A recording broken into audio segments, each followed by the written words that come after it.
Deimantė yra mano kolegė iš ELLE žurnalo, tai net nebejoju, kad visi žinote, kad Deimantė pas mus rašo kas mėnesinius straipsnius, ar ne? Really the emotions it conveys still are the same as the one I wanted people to feel. So but it's not the last stop, is it? If I tell you its name is Ganymede, the image you have of Ganymede is, you can ask me what's the image I have of Ganymede, but it would be different from mine from yours because no one has ever seen it, and we just have like basically pictures from very far away of it, but we can imagine plenty of it. So my idea was to let everyone take one of my fragrances and make it theirs with their own imagination, to invite people to dream, to invite people to imagine.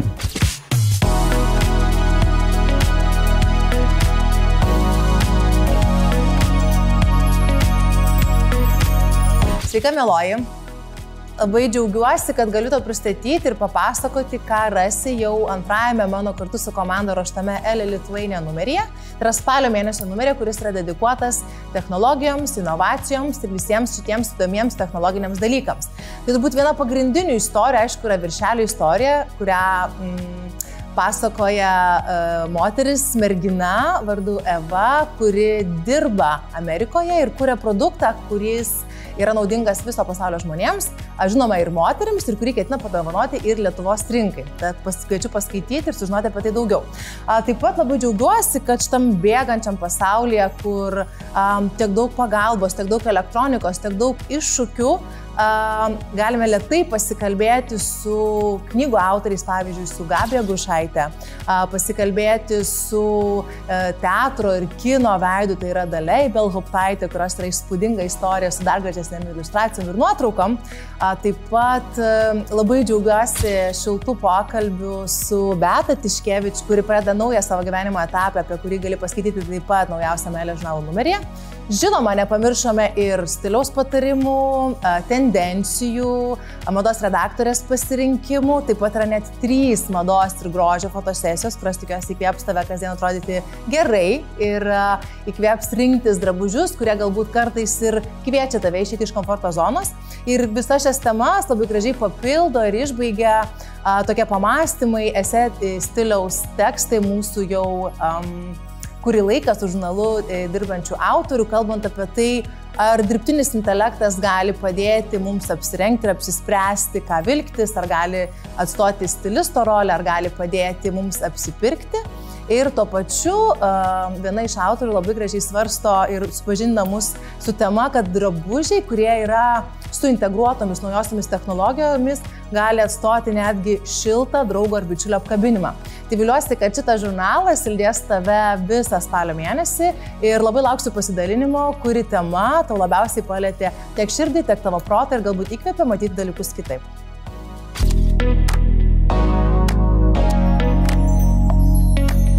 Sveiki gyvi. Man labai gera su jumis sveikintis iš šito ypatingo ir tikrai labai ypatingo podcast'o epizodą, nes šiandien turime ne tik naują sofą, bet ir naują co-hostę. Tai yra Deimantė Bulbenkaitė, kuri yra mano...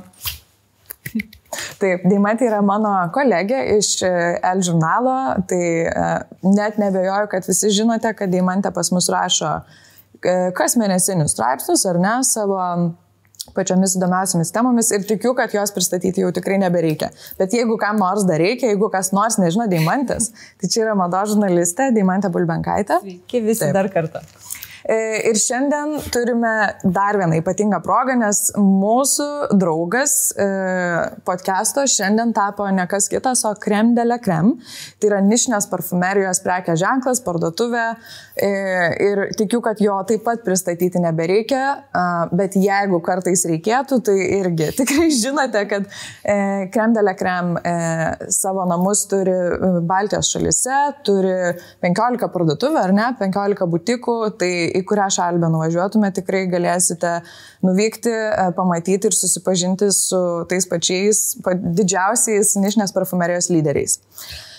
Ir šiandien turime dar vieną ypatingą naujieną, nes ant mūsų sofos turime ypatingą svečią, tai yra Marc-Antoine Barrois, kuris yra būtent šio prekės ženklo įkūrėjas. Deimantė jau su juo yra turėjusi ne vieną pokalbį. Ir noriu to pačiu pasakyti, kad mūsų pokalbis vyks anglų kalba, tai labai tikiuosi, kad galėsite įsijungti captionuose vertimą ir kam galbūt netai bus aišku anglų kalba, tiesiog stebėti ir skaityti subtitrus. Now I'm switching to English finally, so it's absolutely amazing to have you, Marc, in here. You're here for a good reason, right? There's ArtVilnius Contemporary Art Festival in Lithuania, which you're visiting, yes. Right? And we visited your exhibition part yesterday. It was absolutely amazing. Very hopeful, we should say. Yeah, it's about hope. It's about hope and optimism. Right. And you presented it in Milan as well, right? That was where it was originally presented. Yes, I created with this piece of art for Milan Design Week. So it was presented into Palazzo, like a very big place where we could like walk into the darkness towards the light. This was the idea. It was also the idea that I wanted to have an artistic point of view in addition of making perfume in an artistic way. I wanted to get back to my first love. I studied fine arts before I did couture or perfumes. And so for me, Aldebaran, the new perfumes I was launching in April, was really so artistic, so mesmerizing that I wanted to share it in a way that I had no words for it, and I wanted to make it an experience. So I created Mission Aldebaran with Antoine Barrois. Right. And is it the first time that the exhibition traveled to another country, or? It is. Yeah, it is, and I'm very eager to discover what it is here, because it's we made it smaller, and what you were telling me is that really the emotions it conveys still are the same as the one I wanted people to feel. So, but it's not the last stop, is it?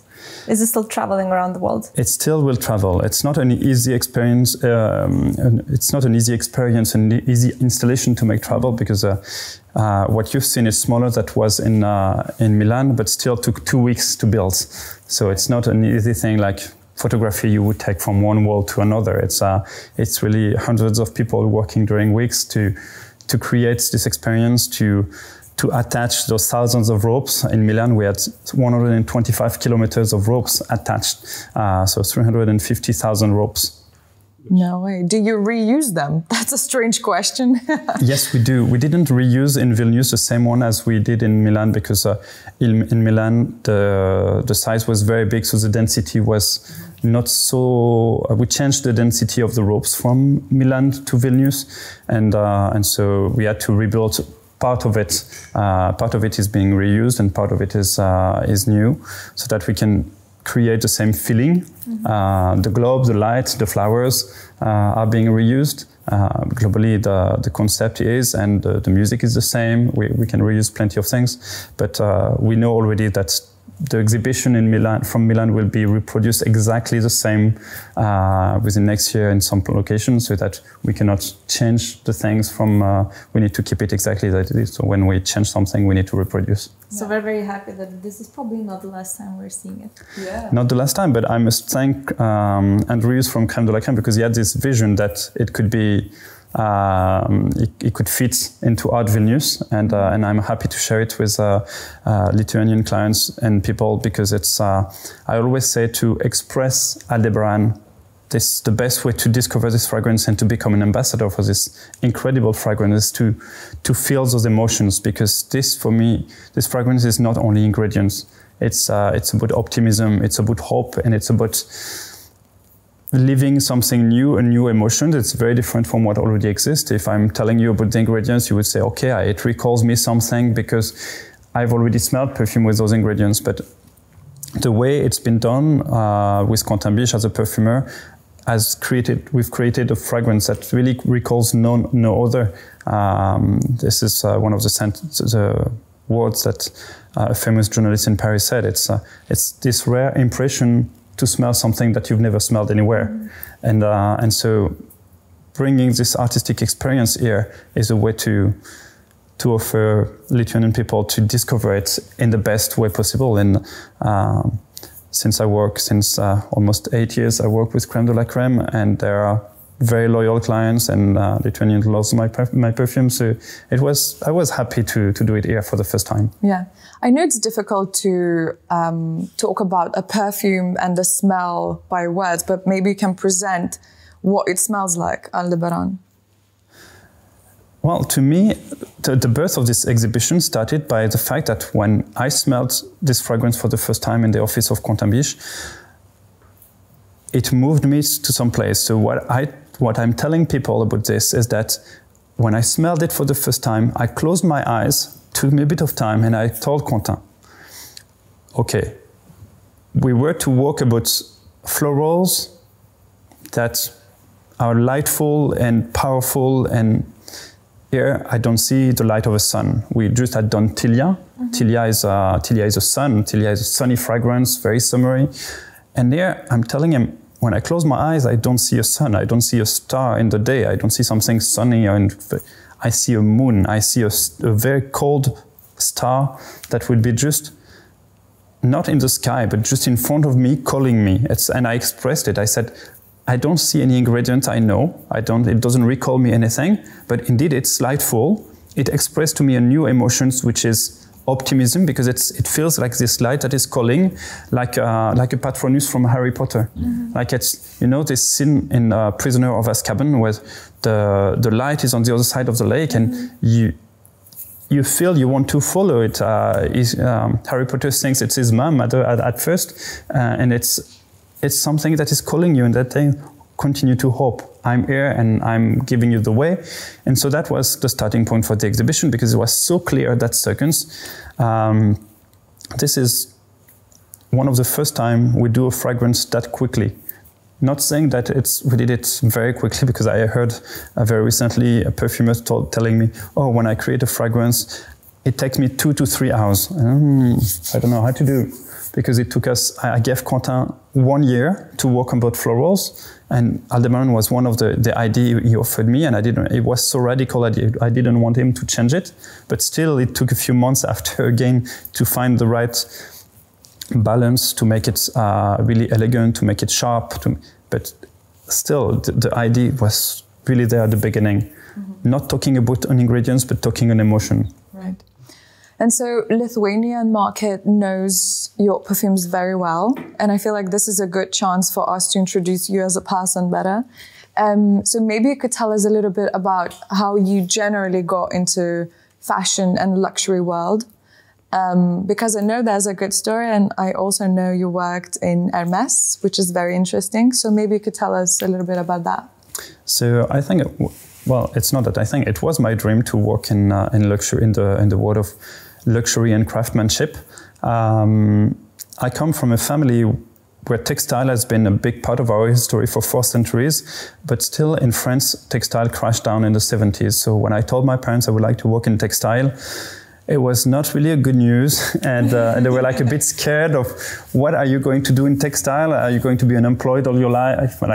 Really, they were seeing already in the 90s the fact that China would take over all the textile and continue to grab market shares, and there would be less jobs in France and in Europe. So they didn't really supported me to work in textile, but they were still loving parents, so they offered me to study fine arts, to study to do what I want to do. I studied a bit of textile, but not really fashion. And so I was desperate into wanting to do fashion, or I was sewing. My mother taught me how to sew. I learned with book how to do patterns, and I did present a collection for a fashion contest in 2004. That led me to meet a couturier called Dominique Sirot, was the right hand of Hubert de Givenchy. And he offered me a position and said, well, I loved what you did. You did not win the contest because it was not as fashion as other, but it was really conceptual what you presented. And I loved it. I loved the radicality of what you did. And I would like you to work with me if you're okay. So that day, my dream comes true, and I started doing couture. I worked a year and a half with them, then 2 years with Jean-Paul Gaultier at Hermès after. Then I worked a little bit with Jean-Baptiste Valli, a little bit with Jean-Claude Gitrois, and really it shaped my decision to say, okay, what I want to do is couture, is not ready to wear at the beginning. Thinking craftsmanship is truly something I cherish, and I would like to do exceptional pieces for people who can afford it, that I would not suffer from the marketing and the collection and the money you need to invest if you want to fight towards brands coming from China and from low-cost countries. And I thought there will always be people for this. There is always going to be red carpets. There's always going to be people who are going to the. I love opera, so there's always going to be people going to the opera and wanting to dress up for this. So I thought it's going to be much more sustainable, and I started like this in end of 2009, creating my own fashion house, deciding to do only unique pieces, creative pieces, only tailoring. And over the year, I've shown this in different ways, and I grew up as an artisan and very discreet, very confidential, but with more and more clients. I started doing jewelry in 2013. In 2015, I had the occasion to meet through some friends at a birthday party a perfumer called Quentin Biche. And it was a creative crush, the same way a few years after I met Antoine Bouillot, and it was a creative crush on the architecture. With Quentin, it was like really this connection where I felt, oh, it's like a twin brother, but me in couture, him in perfume. And the chance I had, he offered me to create a fragrance. So I said, well, it's going to be difficult. We don't have the same vocabulary, but we can try. And we created B683. B683 is this one, the first one I did, and which is a fragrance, but a spicy, leathery, woody fragrance, super refined, and no one was expecting me with a fragrance, but it was a success, and celebrities starting to wear it, to talk about it, and we thought, why not continuing to do another one? And then, you know the story. It's like there we are. 10 years later. 10 years later is going to be Marc-Antoine Barrois, 10 years after B683 next year. And it's sort of like a focus area now, right? The perfumery. I do focus on perfumery, a lot of my energy, but now the team has really grown, allowing me to continue to focus on couture. Recently, for example, I know that tonight is going to be the closing ceremony of the Nice Film Festival, and the actress that is closing the festival wears a tuxedo by Marc-Antoine Barrois. Her name is Fleur Geffrier, and she's wearing a tuxedo by Marc-Antoine Barrois. I continue to dress people, but it's a small part of my activity compared to perfume that is quite big. But now the chance I have is that remaining independent and being enthusiastic about what I'm doing, I can do whatever I want. If I want to do furniture, which I did at the beginning of the year, I can do furniture. If I want to focus some of my energy on an art project, I can do it too. I think everything I do feeds the rest of it too. Over 10 years, I did only 5 eau de parfum. I think I need to leave other things than perfumery to have something to tell with the perfumes. When we did Ganymede, we were thinking of making something that would be a fantasy of a better ourselves, to be a fantasy of a perfect beauty, something that was just new, beautiful, smiley, so on. And this was a success. Then a few years after, I got kids, my point of view on life totally changed, and I wanted to talk about happiness.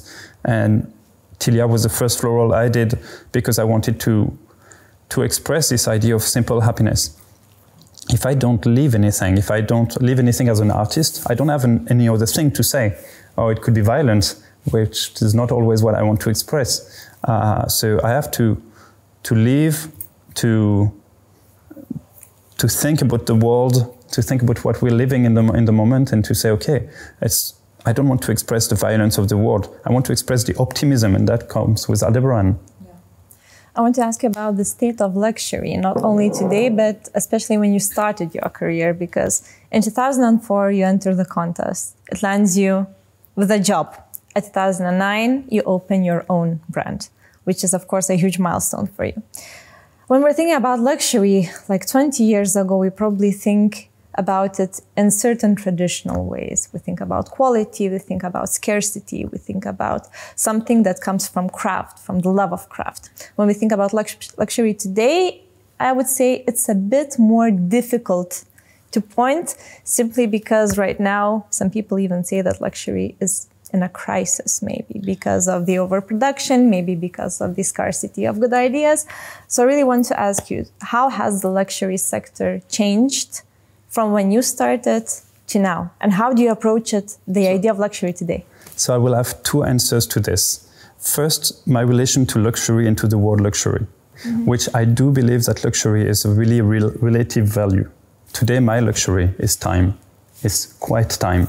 And your luxury might be different. And the luxury of someone else would be different. I often say that my father was a teacher and my mom didn't work. So it was not, I didn't grow in a family where money was abundant. And one day my father bought his first new car. Like the first time of his life, he was buying a car that was new. He could choose the option of it. It was a luxury for him. It was a luxury moment to choose that he wanted this color of car, this and this. It was a Dacia car. It was a luxury to him. And it was the first time and so on. For some people, going to the theater is a luxury. For me, going to the theater is like I would go to see a movie or to see a concert or anything. It's part of my life. I feed myself with art and I go there all the time. So luxury, the word luxury for me is really something that has been too much used and that is really relative to each people different. But if you talk about the industry of luxury, if we can call it like this, it's indeed in a crisis today probably because it has changed from what it was to what it is now. Because luxury, it needs to be something different, needs to be something unique, needs to be something qualitative. This is my definition of luxury. And we've seen luxury going towards image, going towards trend. It becomes luxury to wear a bag that is not even made with leather, but that wears the good logo. I'm happy to see that more and more with the most recent collection, we see logos disappearing and quality of the cut being more important. And when you see the very, very recent collection of Dior by Jonathan Anderson, you see that it's not anymore the logo that is important. It's the cut that really tells something that is different. And I think luxury needs to allow people to be different from each other and to tell their own personality with a clothes or with a piece of clothing or with a bag or with something. I don't think luxury is about everyone having the same bag. And that is a bit of the trend that was over the past few years, easy for economy to say, okay, we're going to scale it up and to put in every airport the same 3 luxury stores, thinking that everyone will enter in it because it will bring desire. I think we have changed now to, maybe because of the loss of buying power, for some people that are more and more looking for sense in what they buy, and so looking for authenticity.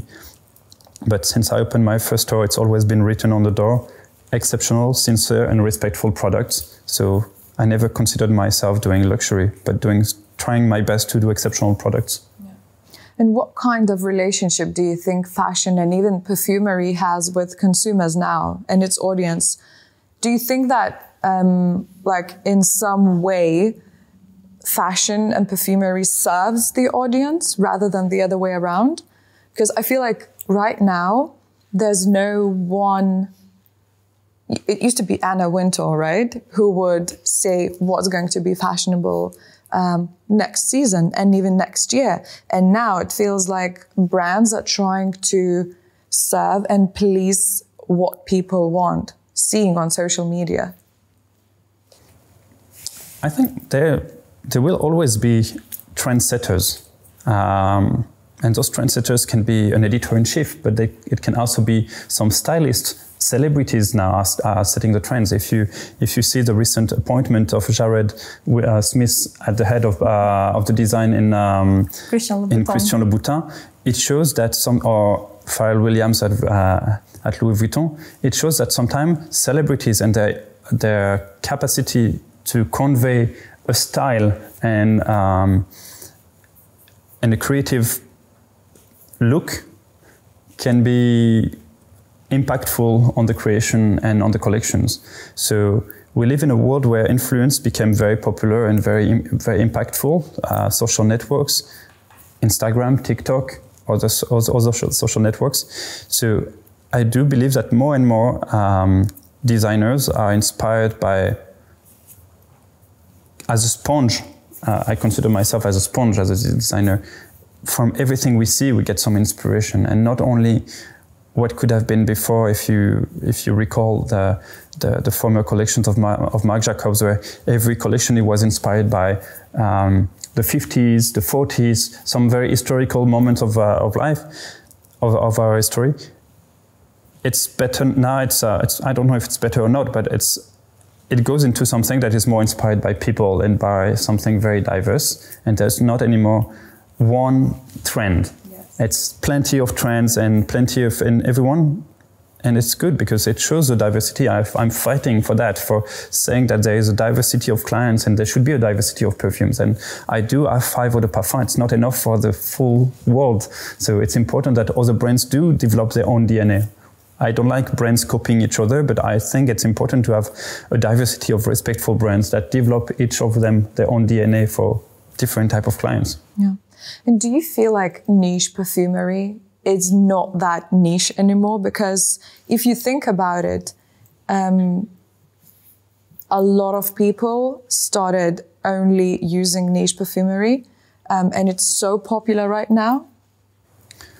Well, first, I think it's a good thing that niche perfumery brings more creative perfumes than it was before. I think the biggest mistake was to think in the 90s that one perfume could fit all, that everyone could be the same robot wearing the same clothes and wearing the same thing. This was the campaign and the marketing campaign of CK1. Mm-hmm. A huge success because of marketing, but I think the end of an era for perfumes to think that only marketing and campaigns can work. And this is the beginning of the story of Serge Lutens, the beginning of the story of Frédéric Malle, the beginning of the story of Francis Kurkdjian a few years after. It allows perfumers to say, no, we have something more to say than just doing something clean. We want to be creative with our fragrances. And then we get into the era of niche perfumery. And then the niche perfumery also goes into some different ways. You have some niche perfumeries, you have plenty of niche in the niche perfumery. Like some ultra creative one that is telling something interesting, but that no one wants to wear. And I entered into perfumes with B603 without basically knowing what niche perfumery was. I just wanted to do something beautiful. And I realized that there was a demand for that, because niche perfumery was maybe going into some wrong direction, going into something where it was so creative and so unique that basically, do you want to have a perfume that smells rubber, or do you want to have a perfume that smells just the rain after summer? And it's a very good emotions, but it is something you want to wear on you and to have as a signature. So I always considered perfume as a signature, as something you want to wear as a clothes, as an intimate clothes. And doing it in a way that people would find something that not everyone is wearing. Now, are my perfumes still niche perfumes or not? I don't know what niche perfume is today anymore. But as I said, always, I focused on making exceptional fragrances, which is my DNA. And so that's why I'm taking the time to do it, doing it properly, and hopefully people will like some of my perfumes. And I don't do any concession. I create it just with Quentin Biche for my taste, thinking after more than 15 years of creation under my name, I'm quite confident into the fact that my artistic direction offers people something they will like, And I don't need to talk to everyone because it's important that everyone is not wearing the same fragrance. I want to touch upon another, I think, quite important topic, because when we look at fashion history, we see a lot of big Parisian fashion brands, and they would always have their main bestseller perfume. And that bestseller perfume might even finance the business, the fashion business, but sometimes it even kind of, I don't know, creates a new trajectory towards success. We can think about Chanel No. 5, released in 1921. We can think about Miss Dior, which completely revolutionized the world, the way world saw designer perfumes. We can think about perfumes by Balenciaga, by Yves Saint Laurent, who even posed for his own perfume campaign, completely naked, by the way. So we can think about so many Sorry, different... I'm not naked. Thank you that you're not That's naked. That's a different campaign, no worries. But still, you have your own fashion brand, and you already said that you focus on couture, you focus on tailoring. But when we're thinking about Marc-Antoine Barrois as a perfume creator, is it an extension of what you're doing with fashion, or is it a completely different form of expression for you? It's the same way, it's my way to express myself. Creation is my way to express myself. And I think there's one common point between the two. Sometimes people are asking me, which clothes would you associate with each of your fragrance? Which is quite difficult for me to associate because I don't see them as one clothes, but I see them as one emotion. And every clothes I do is somehow conveying some kind of confidence, some kind of creativity or different thing. So I think they all have a common point to be really refined and elegant. It's always trying to define something, some kind of timeless elegance in different ways. Is when I create a look, it can be a tuxedo that is really sporty but still looking elegant, or something really classical or very full of embroidery. It's creation.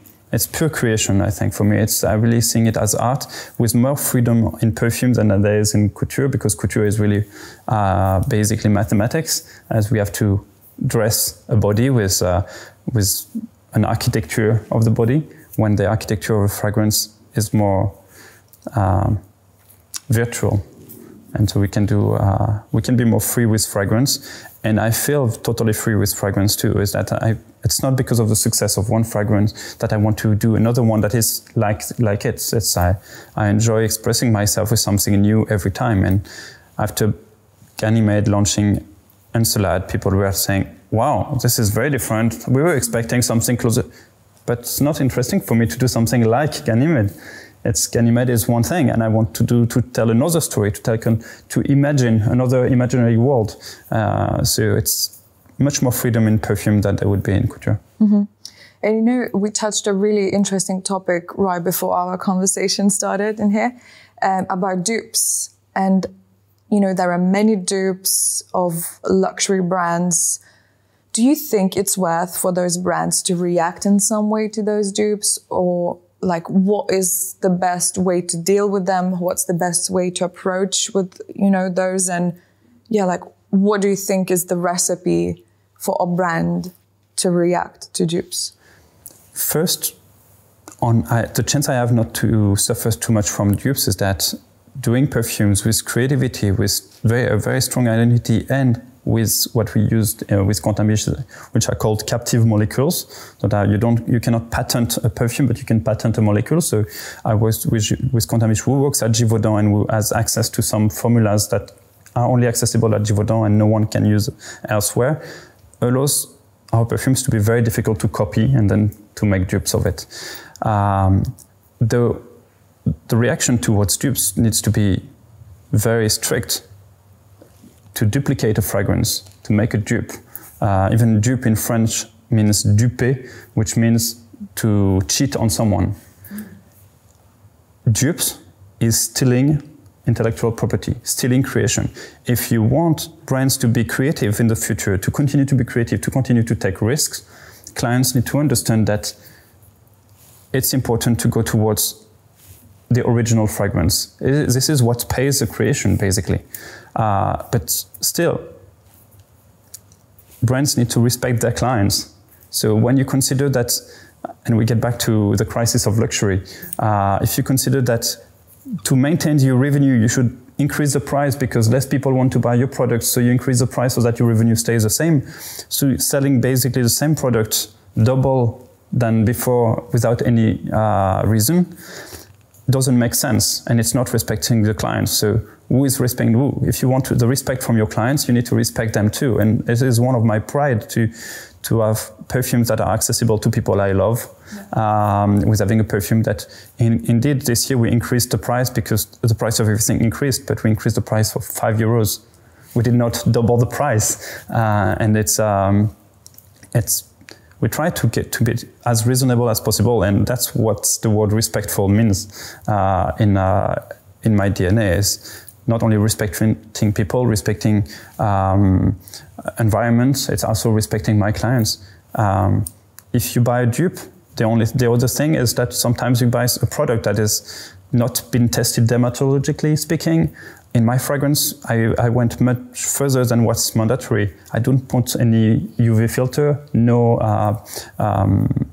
preservatives, so even and no colorant. So the juice in itself is really respectful for the body, with no probable cancerogens or probable endocrine disruptors.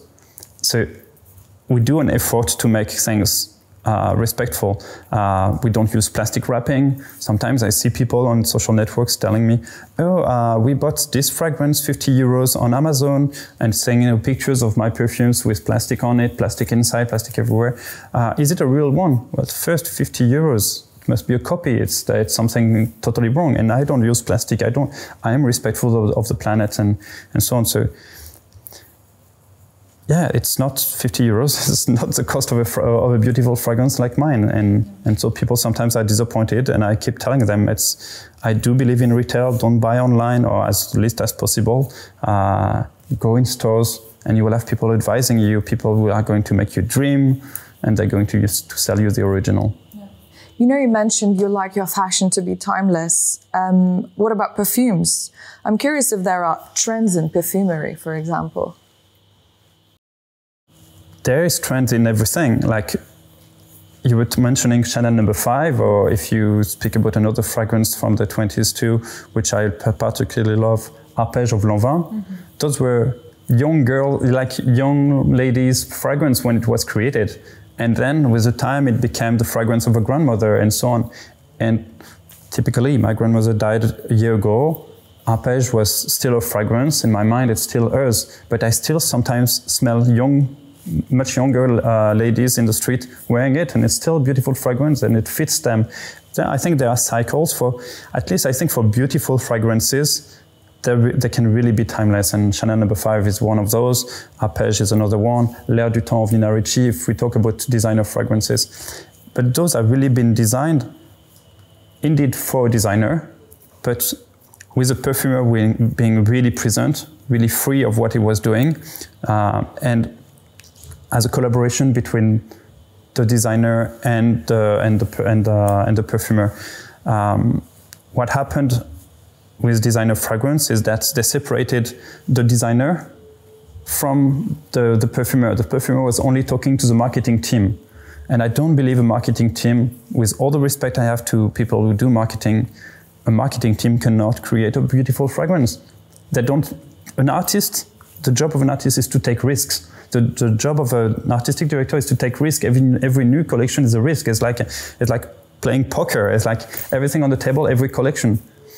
So if you give the job of creating a fragrance to a marketing team, you're going to make a fragrance that will be fashionable, following the trends, because you have just benchmark of what should be done. And even though the perfumer is super talented, he has to do something that please 20, 15, 30 people around the table.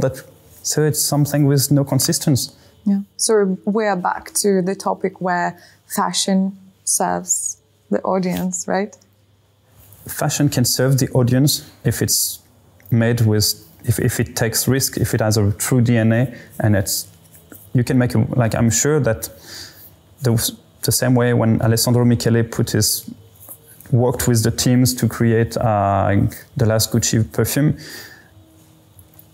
If only we could put together in the same room Francis Cujon and Jonathan Anderson at Dior to create the next Dior perfume. It would probably be much more interesting than just telling to Francis, create a perfume for Dior, and it's going. No, they need to feed themselves. It needs to be creative creative people in the same room, and not only benchmarks on one side and a perfumer that just feels sorry that he has to answer the benchmark. I want to talk something that. Sorry, I'm very frank into my vision. of it. No, actually, it's very good to hear. Some people are asking me what's the recipe of my fragrance, and it's the confidence,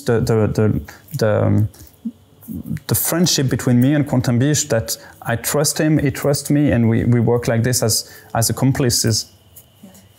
And since we were talking about something that is happening here down on Earth, I think we should go to outer space, because now I'm going to talk about not only the names, but also the concept of your perfumes. Because the first one, B683, is basically a reference to the Little Prince. Because Little Prince, I think, had a planet of his own, and it was named very similarly. Then we think about Ganymede, we think about Encelade. These are satellites of, I think, Jupiter and Saturn.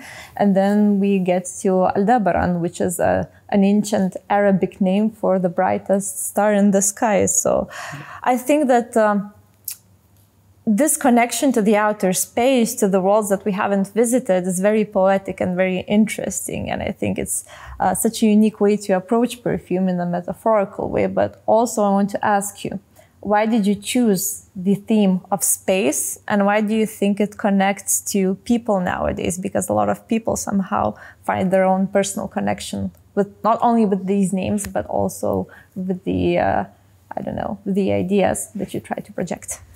So, different reason. First, I start with B683, which is a way for me to express my values, because whatever religion I've been growing up with, and whatever religion people have, if you read The Little Prince, it gathers together the same values. And it's kind of my own Bible to read about this book that's been written in the 40s and that already talks about social networks in a way. It tells, when you get to know someone, it takes time to become a friend. And when you get friends with someone, even though he has default, he is the Little Prince as a friend that is a rose, and he takes care of the rose, he spends time with her, but she has plenty of default. She's whimsical, but she has spines, everything. But she still is rose, and he takes care of it depending of the default. If you see in our societies now, you think, okay, this friend doesn't think like me, I can delete him on Instagram or on Facebook, and then I can add another one. This is not my reality, and this is not how I cherish the relation that I have, and I enjoy having friends who do not think the same as I, and we can have arguments, we can discuss together, and we can be not agreeing, but it's important. And on plenty of topics, he shares values which are important to me. So I wanted to share this thing very, very personal with my perfume. And so B612 is the asteroid where the Little Prince lived. B683 is inspired by my birth date, October 6, 83. And so I named it after this. All of my perfumes got names which are either planets or stars, as you said.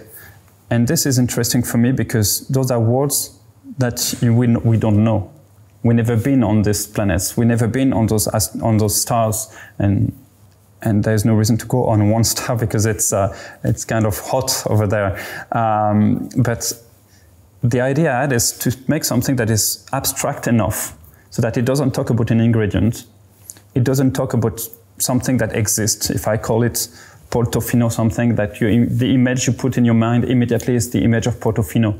If I tell you its name is Ganymede, the image you have of Ganymede is, you can ask me what's the image I have of Ganymede, but it would be different from mine from yours because no one has ever seen it, and we just have like basically pictures from very far away of it, but we can imagine plenty of it. So my idea was to let everyone take one of my fragrances and make it theirs with their own imagination, to invite people to dream, to invite people to imagine. And last but not least, I cherish the fact to invite people to dream with stars and planets because this is my ecological mind we speaks, but I truly believe that we are just not people from Lithuania and people from France and people from other countries. We're all the passengers of a spaceship, and we have to take care of our spaceship. We don't have to fight. We have to, like, if in any stories, when you fight in a spaceship, it doesn't end well. So it's really, we have to, the biggest thing we have to do is to take care of our planet, to take care of our planet Earth. And there's this astronauts who said, we live a big lie. From upstairs, you don't see any borders. You only see a very fragile spaceship. Mm-hmm. And that's what I wanted to be able to continue to tell my clients about this, is that we can continue to dream as much as we want. It's important, but it's also important to take care of each other and to communicate and to be helping each other more than we fight each other. Since you're already talking about helping each other and experiencing things together, I still have a couple of questions about your newest release, Aldebaran, and I'll try to fit them into one main question. So first of all, you already told us that you presented this perfume in Milan during the design week this spring, and it was not only a very beautiful launch of a very beautiful perfume, but also it was a big event because it was even kind of presented with a huge monumental installation that you did with your friend. Could you tell us a little bit more about this installation and why you decided to do it in Milan during that time? And I guess my second question would be about the installation itself. You do create fragrances. You do create beautiful clothing for beautiful people who have great taste. Yeah, I'm trying to be as nice as I can. But when we think about installations, it's a whole different beast. It's a whole different form of expression. So how did you translate the ideas of Aldebaran into an installation, into something that you move into something that kind of requires certain choreography and certain elements that create this whole atmosphere? Well, as I said, it was important for me with this fragrance to be able to explain it without giving the name of an ingredient, to let people see it as something new.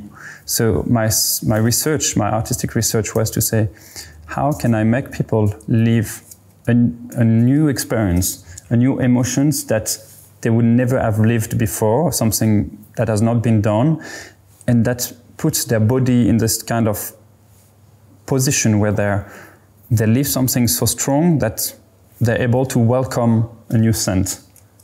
That for me was, because I know my capacity of just closing my eyes and getting rid of everything I'm thinking about. I'm not thinking anymore. Like when I enter the office of Quantum Beach, or when I'm in my office at home and the door is closed, I'm not thinking about my kids, I'm not thinking about my husband, not thinking about life, just thinking about what do I want to tell. And I can close my eyes and just try to find inspiration. And I wanted to invite people to do the same, despite people have their phone in their hands, people have their... And so how do you get them to quit all their habits, all their... basically, I thought people will enter in the installation still thinking of the issue with the cleaning lady or the issue with the car that needs to be repaired and everything. But after a few meters, first I'm giving you one of those so that you can smell it. But after a few meters, you struggle to go into this installation. You get to live new emotions, and the only thing you're thinking about is where I am, what am I doing here, what is this emotion that I have around me, what is this universe which is new, and the more you progress into it, you see the light, you're in the dark, and as if it's the only way to go out, you have to save your life, and you go towards the light, and you're not thinking anymore about your problem. Your only problem at the moment is to get out of it. And you go towards the light. So I discussed with Antoine, telling him exactly what I wanted to do, and we thought, well, doing it with a real forest, with real trunks would be complicated to bring the darkness, and also you cannot push it. That would mean you need to go in between. So we had the idea of the ropes, to make the ropes kind of a fluid in which you would evolve. And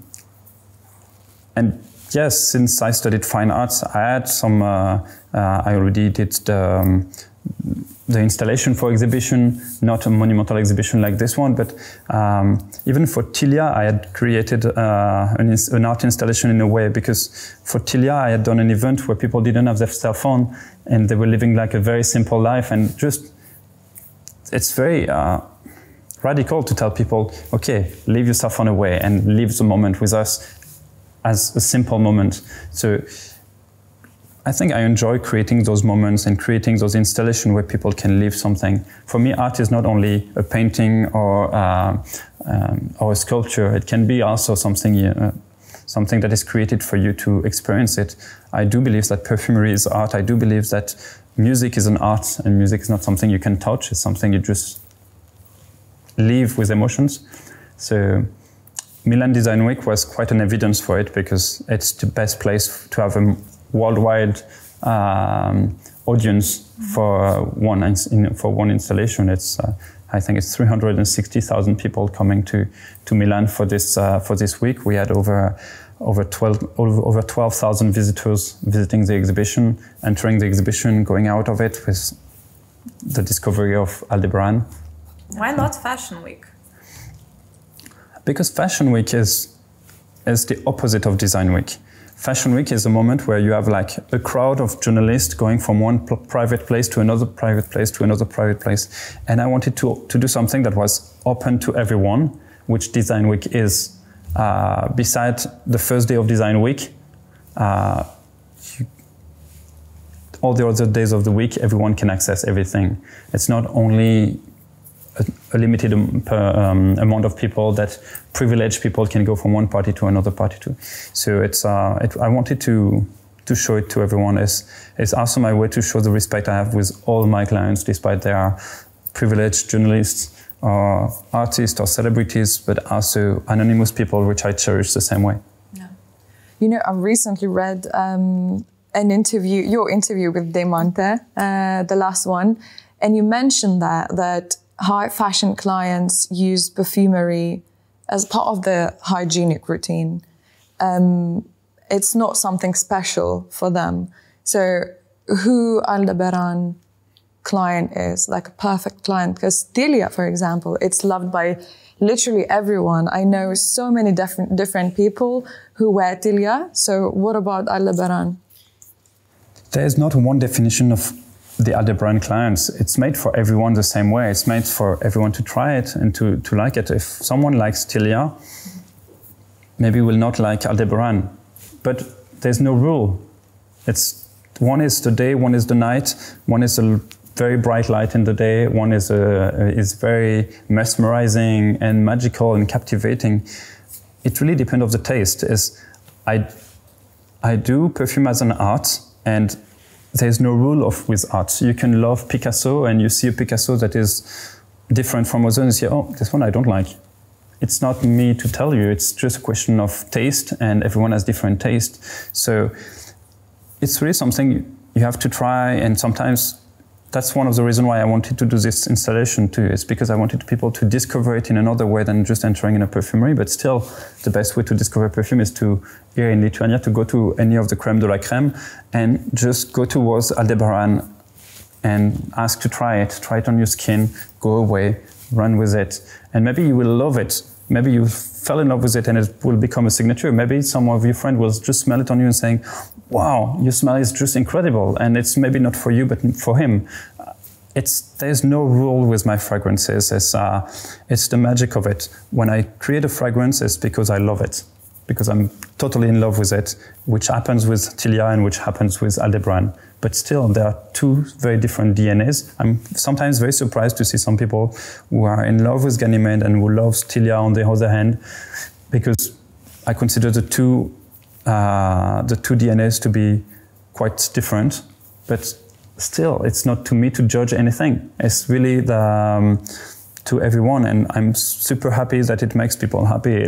I do make it for this. I do still wear B683, my first fragrance. It's my signature. I could have stopped there. All the rest of it, I do make it for people and not for one type of people. In my company, I cherish the diversity of people, diversity of age, diversity of origins. And it's what makes the company beautiful. I consider it as a beautiful family around me, and I love it. Yeah. And you know, probably last question from us. You know, some perfumes just become incredibly successful. Like everybody just wears them mainstreamly. What do you think? What does it take to create a perfume that's suitable for everyone? Everyone likes it. Is there an ingredient, a story, a packaging? What is it? I don't have the answer. But really, I can be honest. I do things as I love it. I take the time. I think I put all my authenticity and all my heart in all of my fragrances. And why is Tilia working better than Encelade? There's no reason, because Encelade, I love it. It's like when I smell it on a young man or on a young girl, I think, wow, this one is crazy. He has like, he's wearing the best perfume for him and for her. And in another way, I'm happy of the success of Tilia and saying that I think Tilia being so simple in a way that it talks about the simplicity of happiness and thinking about an emotion that is really universal. It's, at some points, you know, you have all those brands that tells you, oh, you should come to our very luxurious hotel to experience lots of happiness, and they send you pictures on Instagram of this Tulum hotel or Mexican hotel or any beautiful things with sun. And at the end of the journey, sometimes the most happy moment is a very simple moment. So with Tilia being a very simple fragrance, it's also talked to many different people, and it recalls us that the happy moments, the happiest moment of your day might not be the moment where you're experiencing a very, very fancy dinner, but maybe the morning hug with your cat, or the morning, the picnic with your friends and with people you love, which it doesn't need to be super expensive to be happiness, to be happy. And so maybe the simplicity of the emotion that I express makes it more successful. And so that was about joy. It was about the joy after COVID, where you want to hug, and when you want to hug people you love and you've not been able to touch during the COVID. So it was this sensuality that I wanted to express, and that is really radical and really unique. And still, the success of Encelade is growing years after it's been launched. So it's perfume can be surprising. Yeah. And like, okay, last question. Yeah, you can ask more questions. I'm here and take advantage of it. What is your favorite perfume out of all? Which do you reach the most? I'm just very curious personally. Yeah, as I said, B683 is really my fragrance. It's the one I love to wear. I sometimes wear B683 Extra because I feel it's more like an armor when I need to go out, and when I want to feel super confident and feel really charismatic, I would put B683 Extra, which adds to B683.